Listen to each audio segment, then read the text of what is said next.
Saya emang dari SMA itu kan ambil kelas bahasa. Jadi emang dari dulu itu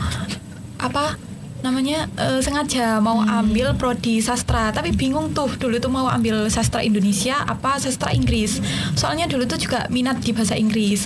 Mau ambil sastra Inggris tapi kok ternyata peminatnya di univ negeri itu terlalu banyak gitu. Akhirnya ya udah milih sastra Indonesia aja gitu. Kesan saya pertama kali itu tentunya takjub lihat fasilitas yang bagus dan memadai, kemudian dengan dosen-dosen dan teman-teman yang baik membuat saya nyaman untuk belajar di sini.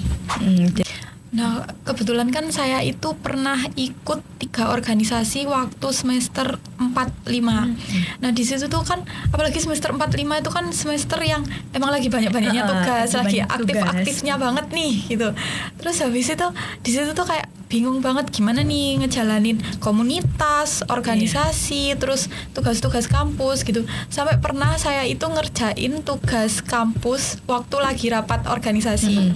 Dan alhamdulillahnya ya tetap bisa. Jadi itu aja sih, mengutamakan prioritas dulu. Ya, jadi kita dari Hikmah itu punya buletin baru. Tajuknya Arena Gen Z Puncak Dunia Digital dan Modernitas. Jadi di sini kita itu juga memuat prestasi mahasiswa FAHUM.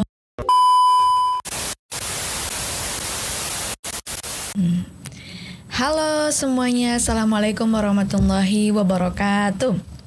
Waalaikumsalam warahmatullahi wabarakatuh. Kembali lagi di podcast FAHUM bersama saya Resti Wulandari, dan saya nggak sendiri sekarang, bersama mahasiswa-mahasiswa hebat dari semester 1 dan semester 7. Sebelumnya boleh kali ya kita cepeki dulu dan kenal-kenalan dulu dari mahasiswa baru dulu. Siapa namanya dan prodinya apa? Saya Arbila Dwi Samara dari Prodi Bahasa dan Sastra Arab. Oh, BSA ya, sama kayak saya, BSA kebetulan. Ini dari semester 1. Kalau dari mbaknya? Kalau saya Leni Wahyuningrat dari Prodi Sastra Indonesia. Sastra Indonesia. Jadi ada BSA sama Sasindo di sini. Oh ya Rek, sebelum kita ke pertanyaan, kayaknya kita kenal-kenalan dulu kali ya, biar lebih dekat lagi. Dan tadi kan hanya mengetahui tentang nama dan prodinya. Sekarang mungkin lebih dekat aja ya. Kenapa sih milih prodi itu? Biar kita tahu nih kenapa alasan kamu tuh jauh-jauh ke sini atau memang asli sini, kenapa milih UINSA terus milih prodi Sasindo dan BSA. Dari siapa dulu nih? Dari mahasiswa baru dulu kali ya. Penasaran gitu. Apa sih kenapa jurusan ini tuh menjadi tujuan Arbila buat kesini? Tentunya saya masuk prodi ini untuk memperdalam bahasa, tentunya bahasa Arab, dan tentunya saya mendapatkan dukungan dari orang tua saya. Sebelumnya lulusan pondok ya? Tidak, saya lulusan dari MAN 1 Jember. MAN 1 Jember. Saya di Ma'had, jadi punya basic untuk masuk prodi ini. Jadi memang emang nggak salah jurusan ya, karena dari awal sudah memilih BSA. Semoga sampai akhir ya. Amin. Setelahnya lanjut Mbak siapa, lupa saya, Mbak Leni. Mbak Leni. Kalau saya emang dari SMA itu kan ambil kelas bahasa. Jadi emang dari dulu itu sengaja mau ambil prodi sastra, tapi bingung tuh dulu tuh mau ambil sastra Indonesia apa sastra Inggris. Soalnya dulu tuh juga minat di bahasa Inggris. Mau ambil sastra Inggris tapi kok ternyata peminatnya di univ negeri itu terlalu banyak gitu. Akhirnya ya udah milih sastra Indonesia aja gitu. Jadi sebenarnya salah jurusan gak nih Mbak? Alhamdulillahnya enggak. Enggak salah jurusan ya? Enggak. Berarti Mbak Leni dan dan Arbila ini memang sudah dari awal niat ya di Fakultas Adab dan Humaniora memilih jurusannya masing-masing.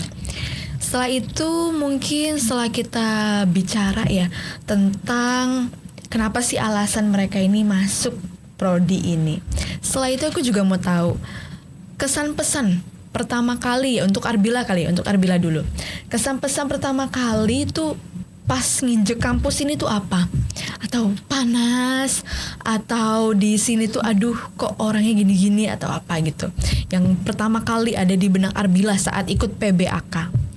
Kesan saya pertama kali itu tentunya takjub lihat fasilitas yang bagus dan memadai, kemudian dengan dosen-dosen dan teman-teman yang baik membuat saya nyaman untuk belajar di sini. Jadi pertamanya takjub dengan bangunan-bangunannya ya, karena mungkin berbeda dengan fasilitas sebelumnya di sekolah gitu ya, yang lebih wah gitu.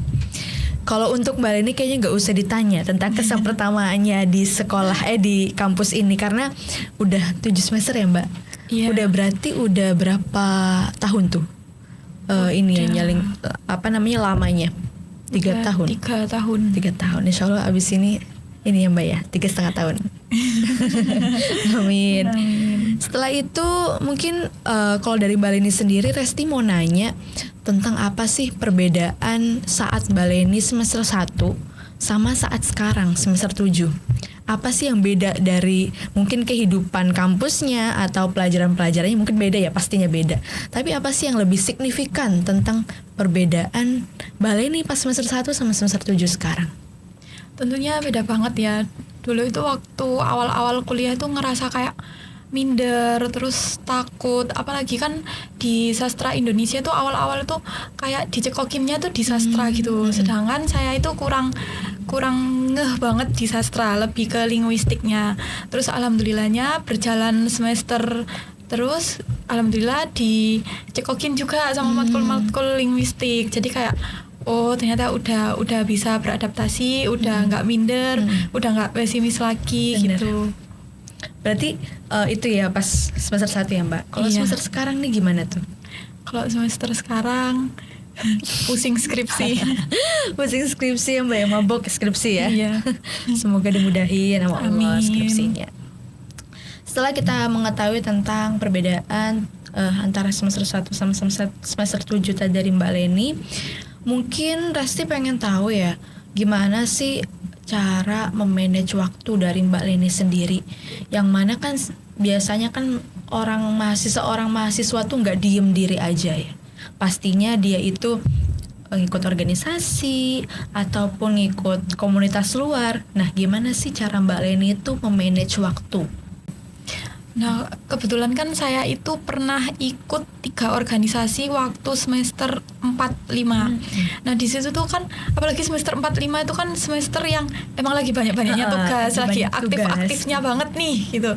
Terus habis itu di situ tuh kayak bingung banget gimana nih ngejalanin komunitas, organisasi, terus tugas-tugas kampus gitu. Sampai pernah saya itu ngerjain tugas kampus waktu lagi rapat organisasi.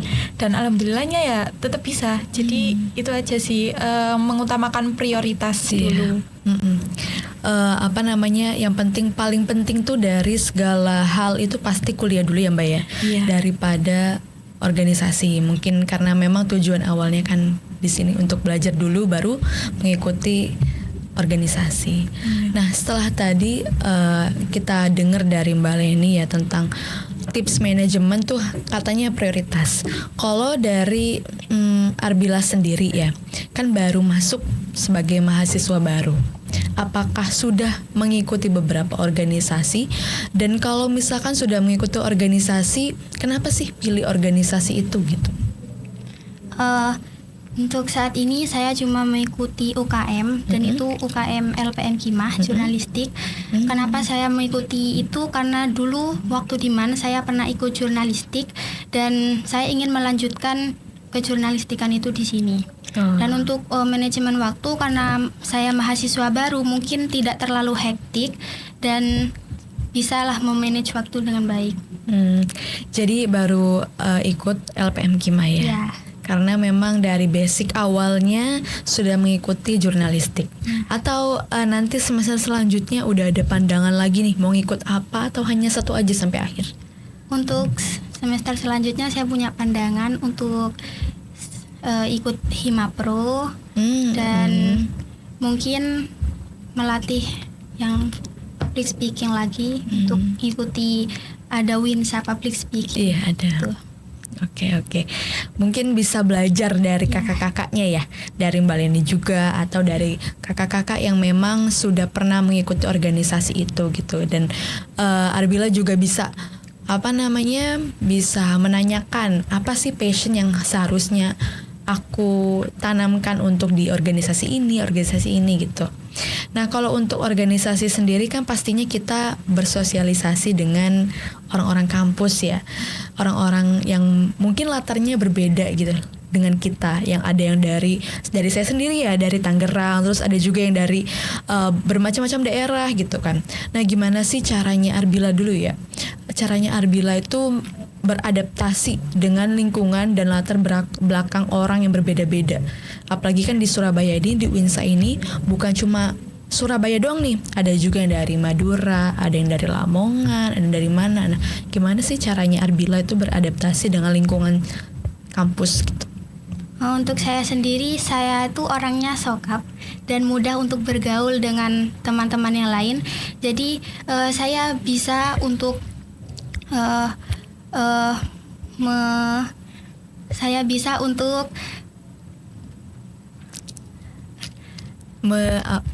bersosialisasi langsung gitu ya. Bersosialisasi karena dengan sokap kayak main udah ini aja gitu. Halo gitu-gitu aja ya. Bersosialisasi dengan teman yang lain maupun beda jurusan seperti mungkin Sasindo, Sasing dan yang lainnya. Gitu, Kak. Oh, jadi memang dari awal sudah punya pendirian nih, udah sokap aja gitu, sok akrab aja. Kalau misalnya ada yang lewat gitu, kalau ada yang lewat juga kalau nggak kenal disapa nggak? Oh, kalau itu enggak. Oh, enggak. Harusnya kenalan dulu. Harus kenalan dulu. Ya. Oke.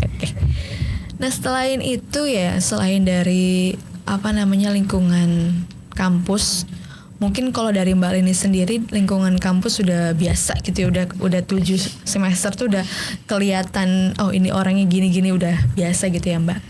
Tapi apa sih kekhawatiran Mbak Leni, kekhawatiran yang Mbak Leni rasakan saat menjadi mahasiswa akhir? Yang pastinya di semester akhir ini yang dipikirin itu pekerjaan selanjutnya ya. Habis ini ngapain ya? Habis lulus S1 mau langsung lanjut S2 atau mau kerja dulu? Kalau mau kerja dulu mau jadi apa? Mau di mana? Gitu sih ketakutan dan kekhawatirannya sekarang. Iya, takut kayak apalagi kan sekarang prospek kerja kan banyak ya Mbak ya. Iya. Jadi kayak bingung gitu ya, nanti pas mau keluar tuh pasti setiap orang tuh masuk kuliah tuh bingung juga sih. Iya. Kayak mau jadi apa ya? Kalau mungkin jadi prodi-prodi yang emang dia sudah udah ada prospek kerjanya kayak dokter misalkan, itu kan nggak perlu diraguin lagi ya. Tapi kalau kayak kita mahasiswa sastra mungkin masih mikir kayak mau jadi apa ya abis ini gitu. Iya, termasuk saya. Terlalu luas prospek. Iya, terlalu luas banyak ya. Jadi jangan putus asa dulu Mbak. Iya. Semoga dapat yang terbaik. Selanjutnya dari kekhawatiran Mbak Leni tadi katanya kan takut dengan prospek kerja ya Mbak ya. Kalau misalkan dari mahasiswa baru sendiri kan mungkin ada kali ya beberapa orang yang udah mikirin prospek kerjanya setelah itu. Tapi apa sih kekhawatiran sekarang gitu yang dirasakan oleh Arbila gitu pas jadi mahasiswa baru? Untuk sekarang, untuk prospek kerja saya belum memikirkan apapun, dan saya yang khawatirin sekarang tentunya menghadapi UAS dan ujian-ujian saat ini. Iya. Tapi kalau untuk ada nggak sih pandangan gitu untuk semester selanjutnya, apakah kayaknya tambah banyak deh ininya, kayaknya pusing-pusing deh, skripsinya Arab semua gitu. Soalnya dulu Resti sendiri kalau misalkan ngomong tentang sastra Arab pasti mikirnya skripsi karena full dengan Arab gitu. Jadi kalau melihat dari cutting tuh kok bisa ya gitu. Jadi punya kekhawatiran sendiri dari diri saya sendiri gitu untuk itu. Kalau dari Arbila sendiri selain UAS nih, UAS kan di depan mata ya, yang selainnya di depan mata gitu. Wah, untuk selanjutnya ya juga punya khawatiran dengan skripsi dan bagaimana cara saya menyelesaikan itu, dan juga ada dengar dari kating-kating kalau dosen pembimbing saya juga untuk mengajari saya skripsi itu sangat sulit dihubungi. Dan lulus juga dengan kumlot atau enggak gitu. Oh, Khawatir. gimana? Lulus atau? Nanti saya tuh lulus dapat IPK yang baik atau enggak, kumlot atau enggak gitu. Oh gitu. Oke. Berarti pernah memikirkan hal itu juga ya. Kalau untuk tadi kan kita mikir tentang masa depan ya. Gimana sih nanti bakal jadi apa nanti kita ke depannya. Kita balik lagi deh, kita ke dunia sekarang aja, yang apa yang di depan kita. Kesibukan apa sih yang bikin kita itu bikin otak kalian tuh burn out gitu. Kayak aduh pusing gak mau nyelesain ini, tapi ada satu kerjaan ini tapi belum selesai ini gitu. Organisasi atau tugas ataupun apa gitu yang bikin kalian tuh pusing banget atas kegiatan itu, kesibukan itu. Kalau untuk Mbak Leni sendiri apa tuh? Yang pastinya ini sih karena masih ikut organisasi juga dan masih menjabat jadi BPH, jadi kayak aduh ini kenapa barengan sama waktu-waktu revisian proposal sekarang gitu, jadi kayak bingung mau ngerjain revisian dulu atau LPJ dulu, kan habis ini kita juga mau demis ya, jadi ngerjain LPJ gitu. Tapi ya pastinya kita harus duluin prioritas kita dulu, yaitu kuliah itu tadi. Bener banget. Kalau dari Arbila sendiri apa sih kegiatan yang bikin pusing itu, apa belum ada? Kegiatan yang bikin saya pusing akhir-akhir itu tentunya dengan tugas UAS yang menumpuk, dengan selalu datang secara tiba-tiba dan kemudian datang semua. Dan juga saya ikut UKM Kimah dan bakal ada suatu acara dan saya tuh sebagai panitianya.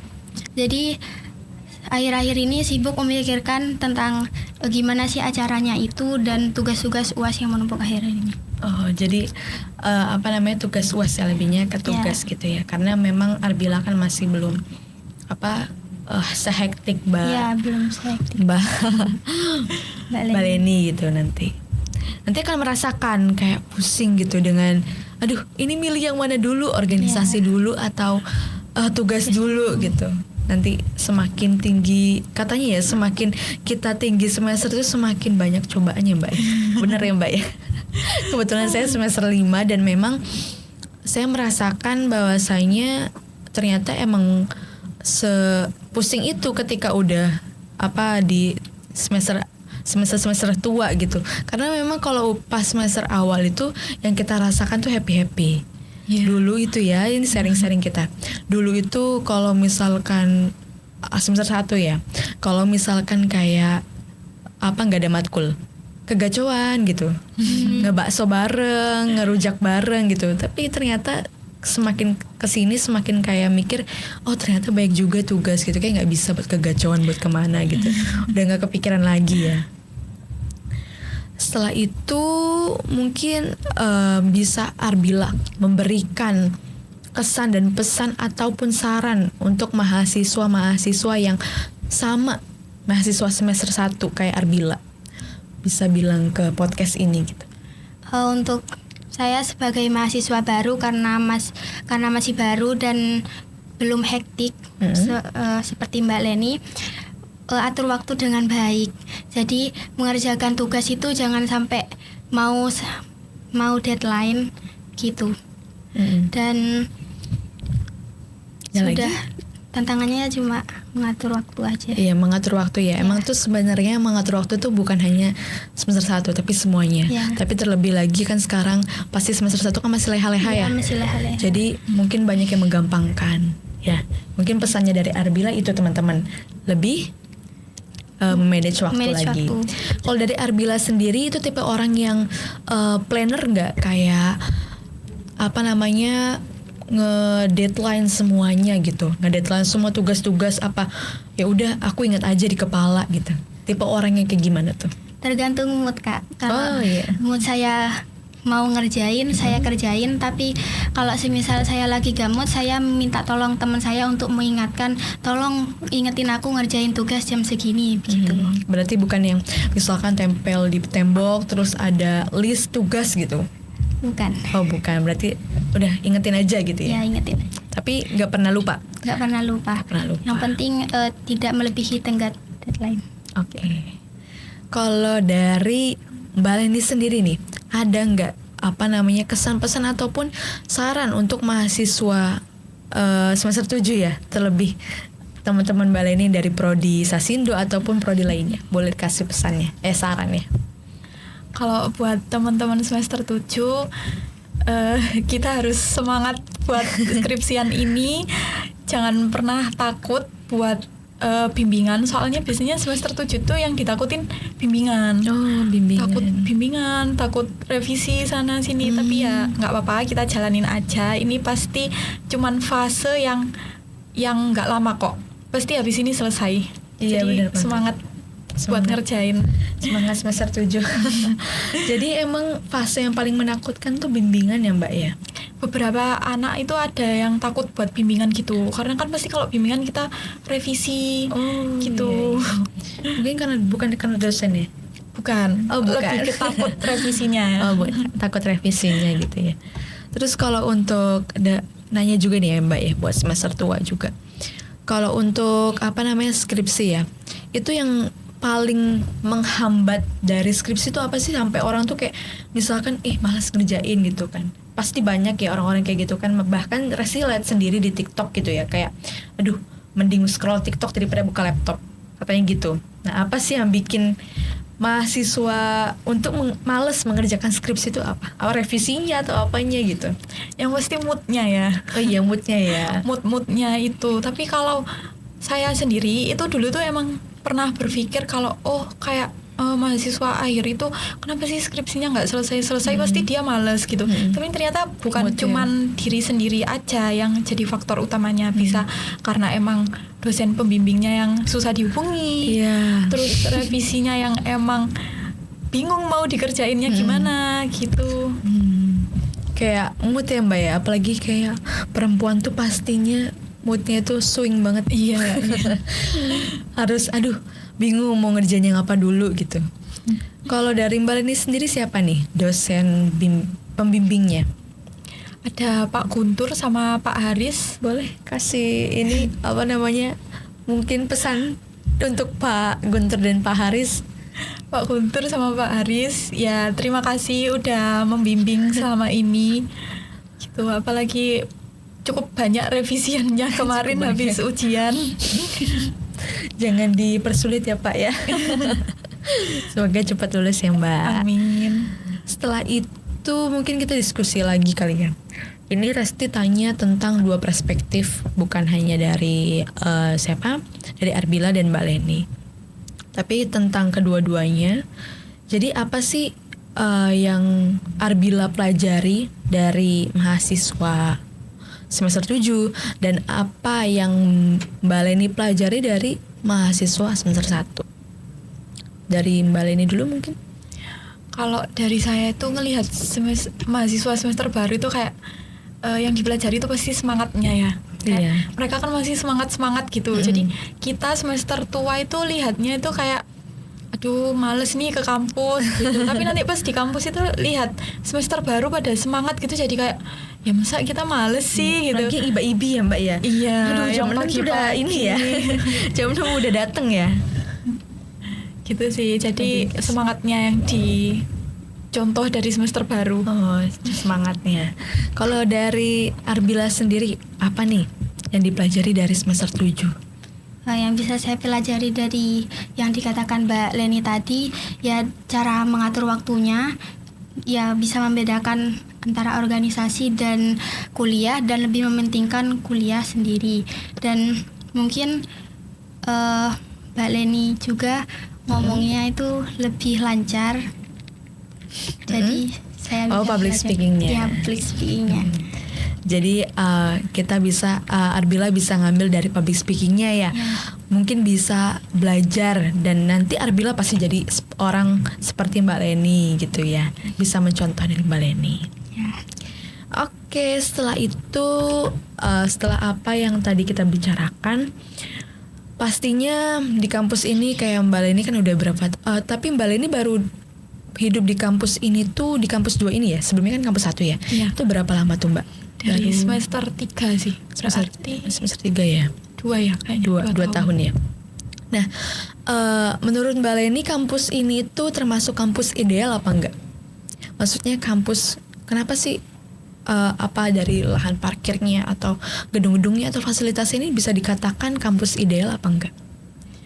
Kalau dari dalam sih ideal ya, fasilitas di dalamnya, tapi fasilitas di luarnya mungkin yang lebih kayak ya itu tadi kata Resti yang parkirannya itu tadi mungkin biasanya kalau udah hari-hari Senin itu kan hari-hari sibuk, jadi tuh biasanya rebutan parkiran gitu, apalagi kalau pagi gitu.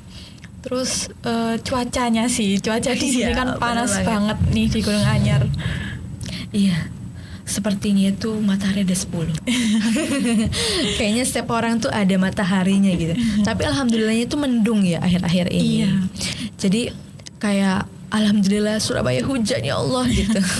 Jadi memang yang Resti ini ya, yang Resti rasakan juga itu panas banget sih di Surabaya.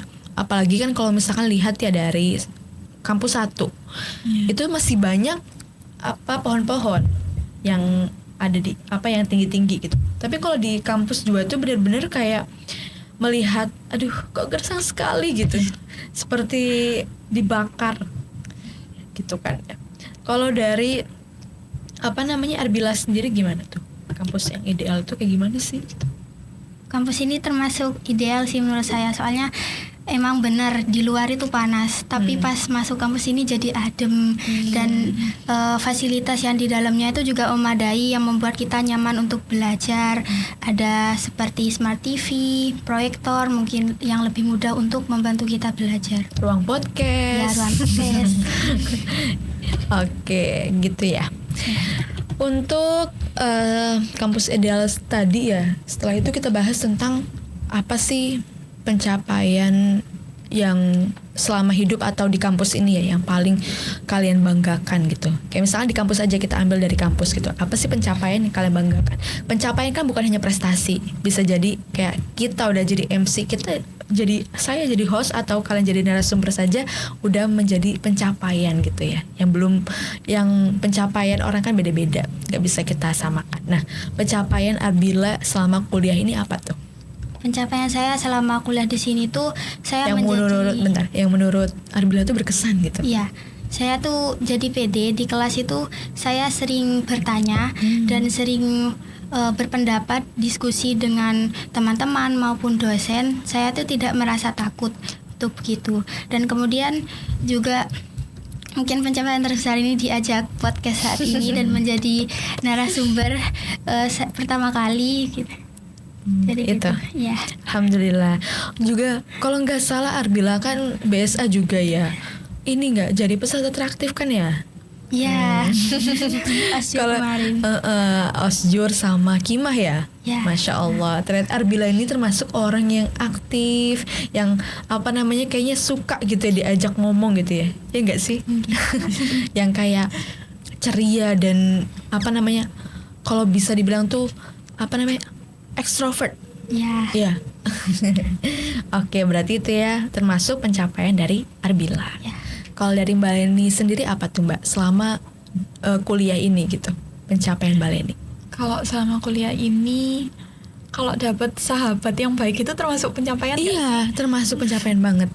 Nah itu sih pencapaian saya di perkuliahan ini. Soalnya kan agak cerita dikit nih. Dulu itu emang nggak pingin sebenarnya kuliah di Uinsa, pengennya di Malang. Terus habis itu kok keterimanya di Uinsa nih. Terus ya udahlah nggak apa-apa, dijalanin aja. Ternyata kok alhamdulillahnya dapet temen-temen yang emang mendukung banget dan baik-baik banget, alhamdulillah. Jadi itu sih pencapaian terbesar di kuliah. Berarti sahabat-sahabat ya yang mendukung ya Mbak, yang suportif. Itu memang kalau kata orang di TikTok itu ya, saya juga pernah nemuin kayak gini. Persahabatan atau pertemanan di kuliah tuh toksik gitu. Tapi enggak semuanya teman-teman.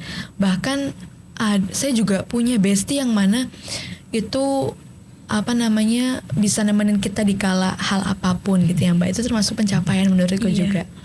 Kalau dari pencapaian organisasi nih Mbak, kayaknya Mbak ini kan ikut organisasi nih. Beberapa ada yang menjadi di BPH. Itu organisasi apa tuh Mbak? Kalau kemarin di Hima itu sempat jadi sekretaris 2. Terus yang sekarang di LPM Hima jadi pimpinan redaksi. Insya Allah. Itu sih. Terus sempat juga ikut organisasi luar, Perhimpunan Pers Mahasiswa Indonesia Surabaya. Itu juga sempat jadi anggota media. Masya Allah. Itu sih. Masya Allah, pencapaiannya ini termasuk pencapaian terbesar dan terkesan bagi kalian semua ya. Kalau untuk ngomong-ngomong tentang prestasi nih, prestasi mahasiswa itu kalau nggak salah Fahum tuh banyak banget ya Mbak ya. Banyak banget ya kan ya, di di sosmed itu kayaknya setiap bulan tuh ada aja ya yang entah itu juara MHQ, juara apapun itu ada gitu kan. Dan itu waktu itu saya pernah lihat di buletin juga, buletinnya Kima. Iya. Tentang prestasi-prestasi mahasiswa. Kayaknya Kima punya buletin ini ya Mbak ya? Iya, jadi kita dari Kima itu punya buletin baru. Tajuknya Arena Gen Z Puncak Dunia Digital dan Modernitas. Jadi di sini kita itu juga memuat prestasi mahasiswa Fahum. Oh iya. Gitu. Jadi kemarin kita itu ambil dari mahasiswi Sasing semester 4 kalau nggak salah. Terus sama mahasiswa sastra Arab semester 4 juga. Itu sempat kita wawancarai, terus kita bikin berita prestasinya, kita up di buletin ini. Berarti ini bisa diakses gimana nih Mbak? Kalau misalkan mungkin teman-teman ada yang mau baca nih ya buletinnya, itu bisa di mana tuh Mbak? Ini bisa diakses di website lpmkimah.com. Website ya, di website nih di bawah. Atau enggak berkunjung ke Instagramnya ya? Ya, Instagram @lpm_kimah. Iya, teman-teman bisa melihat tulisan-tulisan ataupun pencapaian-pencapaian mahasiswa Fahum dari buletin ini. Iya. Oke, mungkin itu aja obrolan kita pada pagi hari ini. Semoga bermanfaat bagi kita semua. Terima kasih juga Arbila dan Mbak Leni udah menyempatkan hadir di podcast ini. Kalau boleh tahu nih, perasaannya gimana sih pas tahu itu suruh jadi narasumber podcast gitu? Dari Mbak Leni deh, gimana awal-awalnya tuh? Dari siapa taunya dan perasaannya tuh deg-deg apa aduh seneng gitu? Kemarin tuh emang kita juga mau buat podcast kan. Cuman tapi kayaknya bukan saya narasumbernya gitu. Terus kok tiba-tiba koor videografinya ini siapa sebut nama aja Mbak? Mbak Wanda ini tiba-tiba ngechat saya nih, tiba-tiba kayak bisa nggak jadi narasumber podcast gitu. Pertamanya tuh bilangnya bisa nggak ikut podcast, kirain kayak ikut ngebantu aja nih gitu. Kok tiba-tiba malah disuruh yang ngomong. Jadi narasumber. Iya. Jadi sempat shock dikit gitu ya. Iya. Kalau dari Arbila sendiri gimana? Kaget Kak. Oh kaget. Iya, saya tiba-tiba ditelepon Mbak Leni, disuruh ke kampus, saya di kelas suruh ikut podcast. Tapi senang. Dan deg-deg juga selama perjalanan saya mikir, aduh saya harus jawab gimana ya gitu, gimana kalau gak lancar gitu. Sebenarnya santai aja, kita kan disini juga sambil ngobrol-ngobrol ya. Terakhir, mungkin pesan untuk fakultas ataupun kayak harapan untuk fakultas kita, Fakultas Adab dan Humaniora, dari Mbak Leni dan Arbila. Dari Arbila dulu. Pesan untuk fakultas. Harapannya untuk fakultas. Masih belum kepikirkan sekarang. Tapi harapannya semoga kedepannya lebih baik lagi dan memberikan fasilitas yang lebih baik lagi. Amin. Gitu.